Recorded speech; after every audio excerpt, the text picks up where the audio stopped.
क्योंकि आज हम नारी की शक्तियों को कहीं ना कहीं भूलते जा रहे हैं और नारी को क्या समझ रहे हैं, नारी कमजोर है।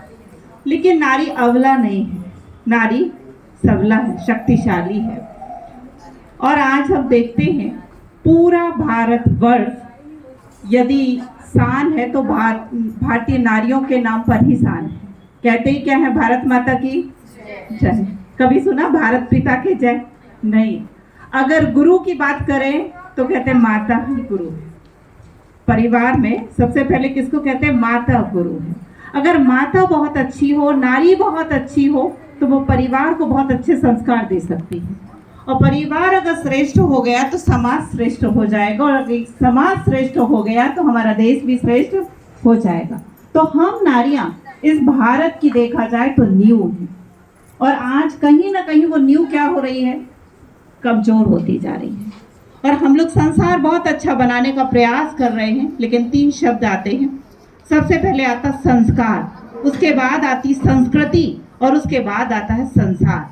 लेकिन आज ना हम संस्कारों पर ध्यान दे रहे हैं, ना आज हम संस्कृति पर ध्यान दे रहे हैं, केवल हम संसार अच्छा बनाना चाह रहे हैं, जो कभी नहीं हो सकता है।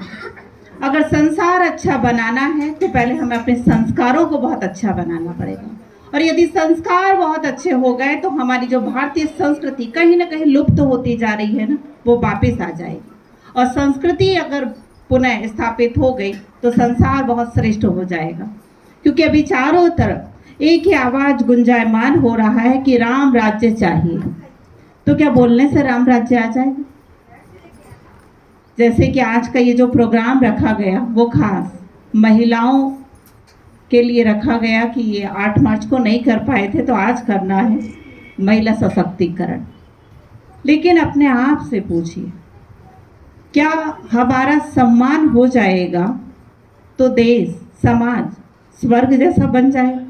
क्योंकि नारी यही लगाते, जिस घर और गांव में नगर में नारी का सम्मान होगा वो घर गांव नगर स्वर्ग समान हो जाएगा। कौन कौन इस बात को मानता है? सभी मानते हैं? मैं नहीं मानती। मैं मानती हूँ कि जिस घर गांव नगर में नारी करे स्वयं का सम्मान, वो घर और गांव बने स्वर्ग समान। क्योंकि आज हम एक ही शिकायत कर रहे हैं एक दूसरे के साथ, हमारे घर में हमें पूछा ही नहीं जाता ना, इसीलिए तो घर में कलह क्लेश है। तो एक हम छोटा सा एक प्रैक्टिस करेंगे और फिर देखेंगे कि हमारा सम्मान होने से सम्मान मिलेगा कि ऐसे भी मिल सकता है। सबके पास पैसे होंगे ना, नोट होंगे, अपने अपने नोट निकाल लीजिए, निकालिए सभी नोट। नहीं, उधार ले लीजिए। आश्चर्य की बात, चलिए सभी नोट निकाल लीजिए। जिसके पास नहीं है कोई बात नहीं है, बस वो ये देखेंगे, ठीक है, कि हम लोग करने क्या वाले हैं। अब जो आपने नोट निकाला है उसको फोल्ड करना है। फोल्ड कीजिए, जैसे चाहे वैसे फोल्ड कर लीजिए। कर लिया? और कर लीजिए। कर लिया ना, टेढ़ा मेढ़ा जैसा भी कर लिया। अभी इसको बहुत गंदा गंदा बोलना है आपको। बोलिए, नहीं बोलिए, पहले देखना है हमको होता क्या है, ठीक है? बोलना है कि आपके कारण प्रॉब्लम ही प्रॉब्लम है। बोलिए बोलिए बोलिए, आपके कारण प्रॉब्लम ही प्रॉब्लम है। ये पैसा ज्यादा ऑन आने से ही मेरे सारे बच्चे बिगड़ गए हैं। आपके कारण ही कलह क्लेश है, और आपके ना होने पर भी प्रॉब्लम है। लेकिन मूल जड़ आप ही हो, आपके कारण ही पूरा घर बिगड़ रहा है। सारे लोग शराब पी रहे, वो भी कारण आप ही हो।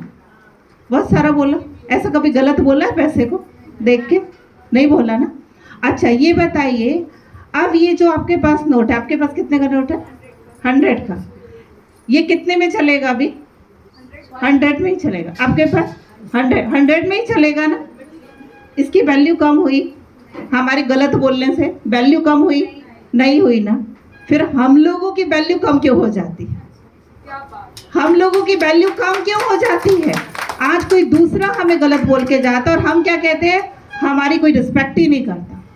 जब इस कागज की वैल्यू कम नहीं हुई, हमारी वैल्यू कम होती, हम उन बातों को एक्सेप्ट कर लेते कि उन्होंने हमें ऐसा बोल दिया। एक बार की बात मुझे याद है, कि स्वामी विवेकानंद जी थे, ध्यान की अवस्था में बैठे हुए थे और उनको किसी ने आके बहुत गंदा गंदा बोला, बहुत गंदा बोला, परंतु स्वामी विवेकानंद के ऊपर कोई असर नहीं पड़ा। उस व्यक्ति से रहा नहीं गया, उसने हिलाया, कहा कोई असर नहीं पड़ रहा, इतनी देर से गंदा गंदा बोला। तो स्वामी विवेकानंद जी ने वहां से एक तरबूज उठाया जो पास में रख के कोई गया, वो तरबूज उठाया, कहा यदि मैं आपको ये तरबूज दूं तो उसने कहा मैं नहीं लूंगा, मेरे को नहीं पसंद ये तरबूज। तो स्वामी विवेकानंद ने कहा यदि आप नहीं लेंगे तो ये तरबूज कहाँ रहेगा, आपके ही पास रहेगा। तो कहा आपने जो गालियां दी मैंने ली नहीं तो कहाँ रहेंगे, आपके ही पास रहेगी। तो ऐसे ही कोई गलत हमें बोलकर जा रहा है तो हमें भी क्या करना, उन बातों को एक्सेप्ट नहीं करना है। जब एक्सेप्ट कर लेते हैं ना तो हमारे अपने आप में ऐसे लगता है जैसे हमारी वैल्यू क्या हो गई है, कम हो गई है। उन्होंने की या हमने की एक्सेप्ट करके, हमने की है। कहीं ना कहीं उन चीज़ों को एक्सेप्ट करके हमने वैल्यू कम की है। नहीं तो नारी हमेशा वैल्यूबल है। क्योंकि अगर आज हम विद्या की बात करें तो विद्या की देवी कौन है, माँ सरस्वती। अगर हमें धन ज़्यादा चाहिए तो धन की प्राप्ति के लिए हम दीपावली पे किसको याद करते हैं, माँ लक्ष्मी को। और यदि शक्ति किसी को ज़्यादा चाहिए तो इतिहास गवाह है सारे लोग शक्ति को प्राप्त करने के लिए माँ दुर्गा देवी का ध्यान करते थे। हर तरफ से चाहे शक्ति चाहिए, चाहे ज्ञान चाहिए, चाहे धन चाहिए, वो किससे मिल सकता है, नारी से ही मिल सकता है। फिर हम कैसे ये कह सकते हैं कि नारी तो कमज़ोर होती है ना, हम कहीं से भी कमज़ोर नहीं है, हम कहीं से भी अबला नहीं है। हर जगह से हम देखें अगर अपने आप को तो हम शक्तिशाली हैं, लेकिन कहीं ना कहीं हम अपनी शक्ति